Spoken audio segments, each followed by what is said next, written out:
الحمد لله رب العالمين وبه أستعين وأصلي وأسلم على نبينا محمد وعلى آله وصحبه أجمعين أما بعد. Bienvenue à tous pour notre 5e leçon de notre étude de la science du as-sarf. À travers les leçons précédentes, nous avons étudié que le verbe est de deux types, mujarrad wa mazid. Le verbe el-mujarrad, c'est le verbe qui est dépouillé de tout ajout, c'est-à-dire que toutes ces lettres sont d'origine. Nous savons qu'il est de deux types, thulathi wa rubari, et nous avons étudié toutes les awzan de ces deux types et également les sens de ces awzan. Aujourd'hui, nous allons étudier el-fi'lu el-mazid. Donc, nous savons que c'est le verbe auquel nous avons ajouté des lettres. Muqaddimatun, introduction.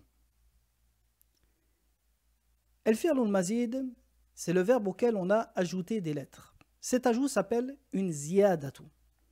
Et nous disons de celle-ci, hiya an yudafa ila hurufi al-kalimati al-asliyati ma laysa minha. Donc, ziyadatu, c'est le fait d'annexer aux lettres d'origine du verbe ce qui n'en fait pas partie. Wahiya nou'ani. Et cet ajout est de deux types. Premier type, bitakriri harfin min usulil kalimati. Qu'est-ce que ça veut dire? Et takrir, c'est le fait de répéter une chose. Harfin min usulil kalimati, c'est-à-dire le fait de répéter une lettre d'origine du verbe. C'est-à-dire que l'ajout ici est en réalité une répétition d'une lettre d'origine. Je donne un exemple, le verbe karuma. Karuma ici, je veux répéter la lettre du milieu qui est le ra. Je dirais karrama. Karrama ala wazni fa'ala. Ici, on a répété la lettre du milieu qui est le ra et dans le wazn qui est le ayn. Et bien dans ce cas, il faudra prendre en compte que premièrement, waznuhu bitakriri ayni awla mil fi'li. Que le wazn du verbe ici se fera en répétant le ayn ou le lem du verbe. Pourquoi le lem ou le ayn? Parce que ce type d'ajout ne se fait qu'avec le ayn et le lem. Nous savons que la base dans le wazn, lorsqu'il y a un ajout au verbe, est de transposer la lettre ajoutée dans le verbe telle qu'elle dans le wazn. Eh bien ici, constatez que non. Lorsque je dis karrama ici, j'ai doublé le ra. Donc la lettre ajoutée en réalité est un ra. Seulement je ne vais pas transposer le ra dans le wazn. Je ne dirai pas fa'rala. Non. Mais je vais seulement doubler et répéter le ayn ou le lem du verbe, c'est-à-dire soit le ayn si c'est le ayn qui a été répété, soit le lem si c'est le lem qui a été répété. Donc karrama, je dirais fa'ala. Donc ça c'est la première règle à respecter lorsque l'ajout dans le verbe est la répétition d'une lettre d'origine. Deuxième règle, هذا النوع لا يختص بأحرف بعينها.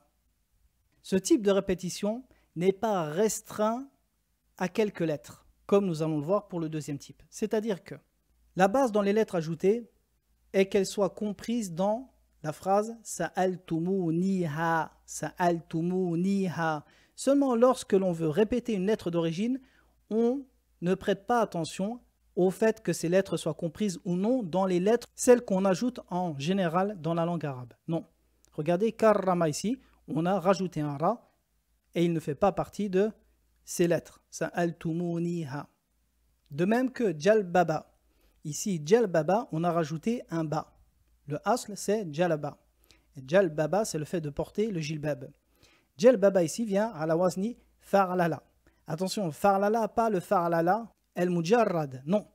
Même s'il a la même forme, ici, il s'agit d'un verbe mazid. Et le mazid ici, c'est un lem. Pourquoi? Car on a répété le ba. Donc, farlala, on a répété ici le ba. Autre exemple, ihlawla. Alors, méditez avec moi. Ihlawla, ici, la première chose que vous devez vous demander, c'est quelles sont les lettres d'origine dans ce verbe. Alors, les lettres d'origine ici sont le ha, le la, ici, le lem, et le alif à la fin. Ihlawla. Et le alif ici à la fin, à la base, est un waw. Très bien. Ihlawla, al-shay veut dire cette chose est devenue sucrée, elle est devenue bonne. Très bien. Quelles sont donc les lettres ajoutées? Nous avons dit que les lettres d'origine sont le ha, le lam et le alif à la fin. Donc, nous trouvons plusieurs lettres ajoutées. Hamzatul wasl, le waw et le lam ici. Hamzatul wasl, on ne lui donne aucune importance. Pourquoi? Car elle n'est présente ici que pour éviter de débuter le verbe par un soukoun, ce qui est une base dans la langue arabe. Comme dire ismun. Ici, Hamzatul wasl est présente que pour empêcher de débuter le mot par un soukoun. La deuxième lettre ajoutée est un waw. Et ici, c'est ziyadatu al-ilhaq. Cette ziyada, afin de faire ressembler le verbe à un wazn connu pour faciliter sa conjugaison. La troisième lettre ajoutée ensuite est un lam. Et regardez ici. Ha, la et le alif sont les lettres d'origine. Donc on voit ici que le lam a été doublé. D'accord? Une des lettres d'origine a été doublée. Ce qui correspond à ce genre. Bitakrir harfin min usul il kalimati. Donc on a répété une des lettres d'origine du verbe, qui est en l'occurrence le lam. Donc maintenant ici, il faut bien comprendre comment construire le wazn de ce verbe.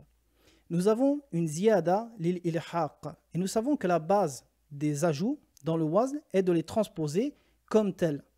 C'est-à-dire que la lettre rajoutée dans le verbe, si c'est un waw, nous allons la transposer telle qu'elle au même emplacement dans le wazn. Et ceci est la base dans les lettres ajoutées. Donc nous dirons if, ra, waw, if, raou. Maintenant, deuxième chose, le deuxième lemme ici. Ce lemme fait partie de ce genre bitakrir harfin min usul il kalimati.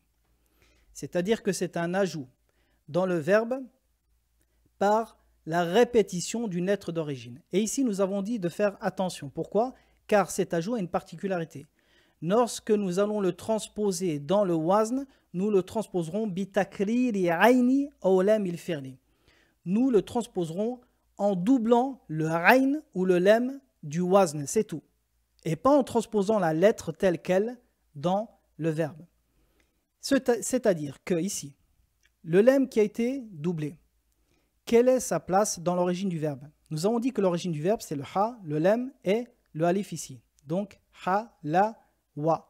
Ha, la, wa. Je dis wa, pourquoi? Car la base ici du alif, c'est que c'est un wa. Donc, quel est le lem par rapport au wazn? Que représente le lem ici? Il représente le rain. Ha, la, wa, fa, a, la. Très bien. Donc, quelle est la lettre qui a été répétée dans le verbe? C'est le rain. Ce qui veut dire que lorsque nous allons construire le wazn ici, la deuxième lettre, celle qui a été répétée, nous n'allons pas placer un lem dans le wazn, mais un rain, plus que la lettre qui a été doublée, dans le wazn et le rain. Et ceci fait partie des particularités des lettres ajoutées lorsqu'elles sont par répétition d'une lettre d'origine. Ce qui veut dire que le wazn de ihlaoula sera ifraourala. Ifraourala et pas ifraoulala. Alors, hamzatul wasl, pas de problème, on la rajoute telle quelle. Le waw également, nous le transposons tel quel puisqu'il s'agit de ziyadatul ilhaq et la base dans les ziyadat est de transposer les lettres telles quelles. Seulement ici, le lem, le deuxième lem, attention, vu qu'il s'agit d'une répétition d'une lettre d'origine, nous doublons seulement la lettre du wazn qui correspond à la première lettre, c'est-à-dire à la lettre d'origine que nous avons doublée. Et en l'occurrence ici c'est le rain. Pourquoi c'est ihlaoula, ifraoula? Donc le rain ici c'est le lem qui a été doublé. Donc nous doublons ici un rain, ifraoula. Autre exemple, zahzaqa, zahzaqa. Donc les lettres d'origine ici sont le ha, le zay ou le qaf. Quelle lettre a été répétée? Le zay. Seulement regardez ici. Zahzaqa. La lettre rajoutée ici, le premier zay. Donc ici c'est fa-ra-la. Ha-za-qa, fa-ra-la. Et la lettre que nous avons répétée est donc le rain du verbe à la base. Donc comment allons-nous le transposer dans le wazn? Eh bien nous allons répéter seulement le rain. Et pas transposer la lettre comme elle est dans le verbe, telle qu'elle dans le wazn. Pourquoi? Car il s'agit d'une ziyada bitakrir et harfin min usul el kalimati. Nous ne dirons pas za'fala, mais af'ala. Af'ala, car la lettre répétée ici est le rain du verbe zahzaqa. Donc voici deux particularités pour ce type d'ajout. Deuxième type d'ajout, بزيادة ليست من جنس حروف الكلمة. Et ceci est la base, donc, en rajoutant une lettre qui ne fait pas partie du genre des lettres d'origine. Et les deux particularités de cet ajout, premièrement, وَيُوزَنُ الْمَزِيدُ فِي الْوَزْنِ بِغَيْنِهِ. Ici, nous allons transposer la lettre ajoutée dans le verbe telle qu'elle dans le wazn. Par exemple, kataba, ici un alif a été ajouté, nous dirons fa'ala en ajoutant le alif tel quel, comme il est dans le verbe. Deuxième particularité, وَهَذَا النَّوْعُ لَا يَكُونُ إِلَّا بِوَاحِدٍ مِنْ هَذِهِ الْحُرُوفِ سَأَلْتُمُونِيهَا. La base dans les lettres ajoutées est qu'elles fassent partie de ces lettres qui sont comprises dans cette phrase sa'altumuniha, c'est-à-dire le sin, le hamza, le lam, le ta, le mim, le waw, le nun, le ya, le ha et le alif. Sa'altumuniha. Donc, dans ce type d'ajout, il faut prendre ces deux choses en compte. Premièrement, est que lorsque nous allons transposer la lettre ajoutée dans le wazn, nous la transposons telle qu'elle. Et deuxièmement, nous savons que ces ajouts font toujours partie de ces lettres qui sont comprises dans cette phrase sa'altumuniha. Exemple, kataba, fa'ala, inkasara, infa'ala, istaghfara, istaf'ala, tazalzala, tafa'lala. Kayfa ta'rifu al-harfa za'ida? Une question très importante. Comment reconnaître les lettres ajoutées? Comment distinguer les lettres ajoutées de celles d'origine? Et ceci est extrêmement important, comme vous l'avez constaté précédemment avec le verbe ihlawla ou jalbaba et ainsi de suite. يمكن أن تحكم على كون الحرف زائدا بواحد من الأمور الآتية. Il est possible de juger qu'une lettre est ajoutée en prenant en compte une des choses suivantes. Premièrement, سقوطه من أصل ذلك اللفظ ضارب ضرب. La première chose est, une des choses qui est certainement les plus explicites, le fait que cette lettre disparaisse dans certains cas, lorsque tu vas conjuguer le verbe par exemple, ou alors lorsque sa forme va changer. Par exemple, darib.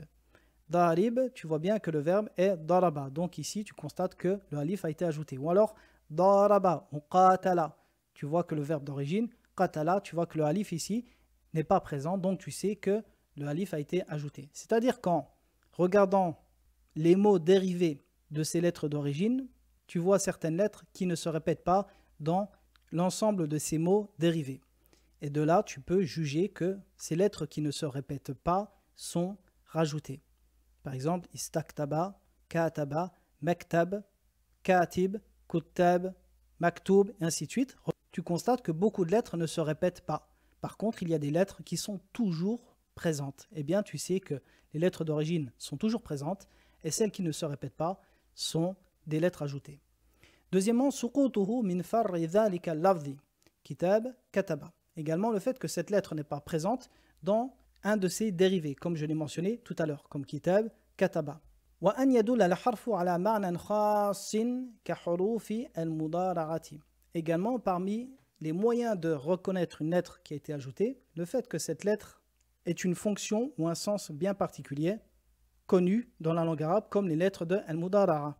Yaktubu, yaktubu, on sait que le ya ici est une lettre de al-mudara'a, ces lettres qui ne s'emploient qu'au mudari'a. Donc voici comment reconnaître les lettres d'origine, différencier les lettres d'origine de celles ajoutées. Très bien, maintenant nous allons étudier donc al-fi'lu al-mazid. Al-mujarrad, nous l'avons étudié dans les leçons précédentes. Sachez que al-fi'lu al-mazid également est de deux types, thulathi ou rubai, c'est-à-dire que nous pourrons trouver un verbe dont les lettres d'origine sont au nombre de 3 avec des lettres ajoutées, comme nous pourrons trouver un verbe dont les lettres d'origine sont au nombre de 4 avec des lettres ajoutées. Commençons par al-thulathi.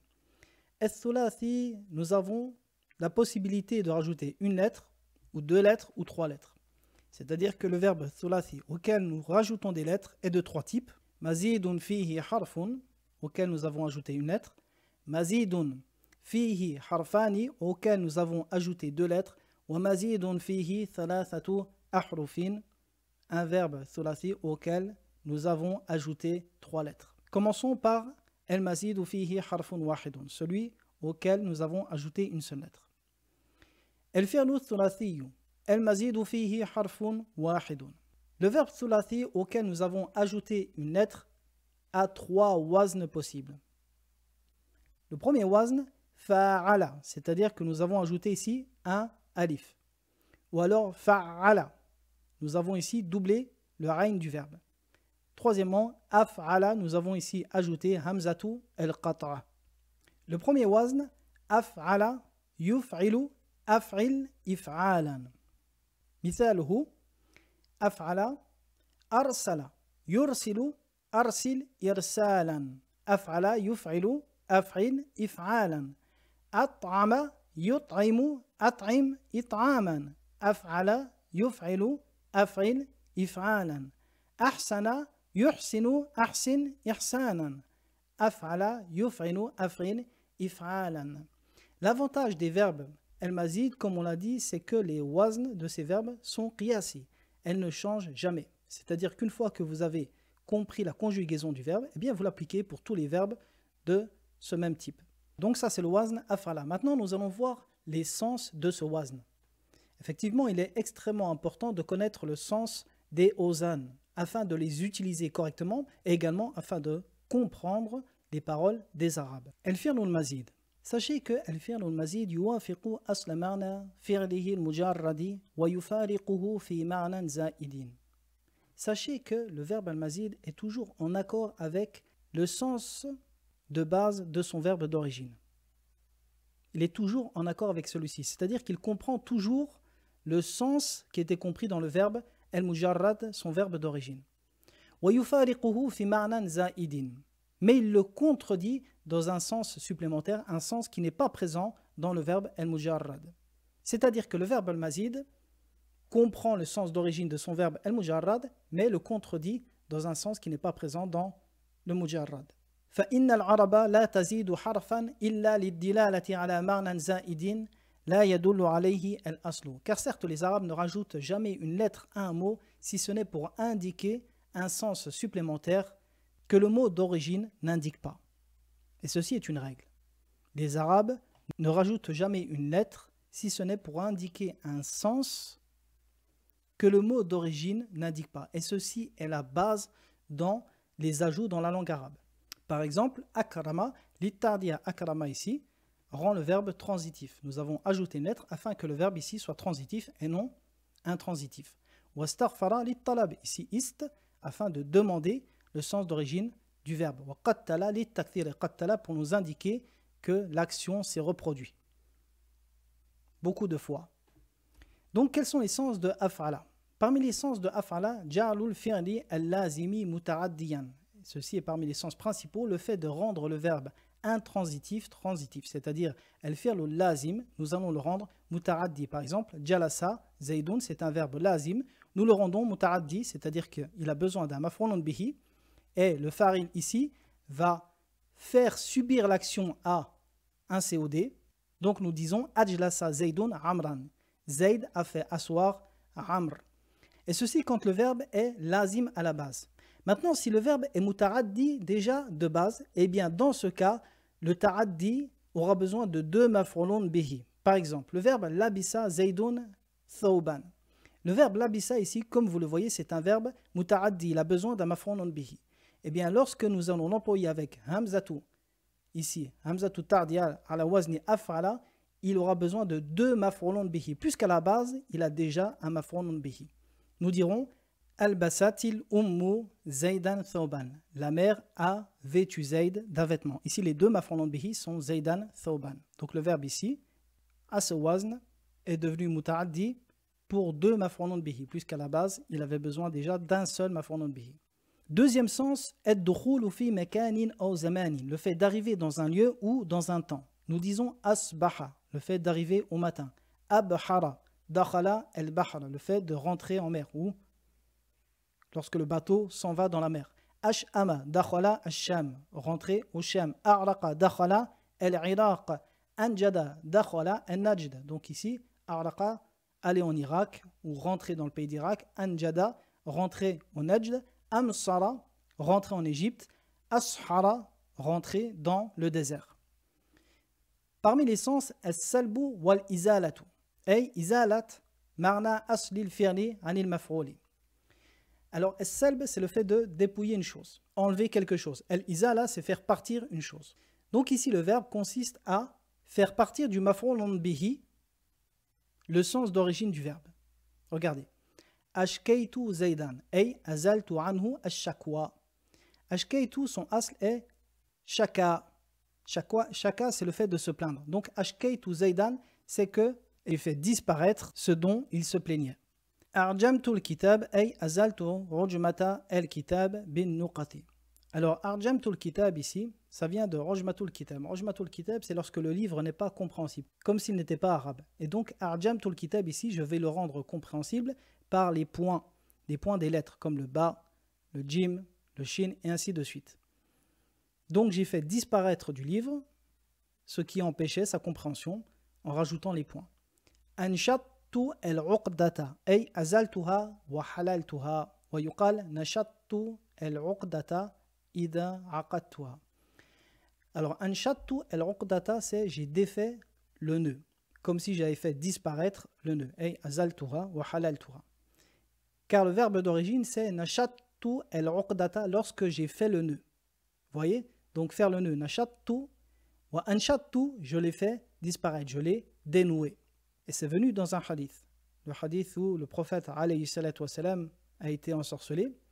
Lorsqu'il a trouvé le sort et qu'il l'a défait, il est mentionné dans le hadith كَأَنَّهُ أُنْشِطَ مِنْ عِقَالٍ, comme s'il avait été délivré de ses liens. وَأَقْسَطَ زَيْدٌ أي أَزَالَ الْقِسْطَ وَهُوَ الْجَوْرُ.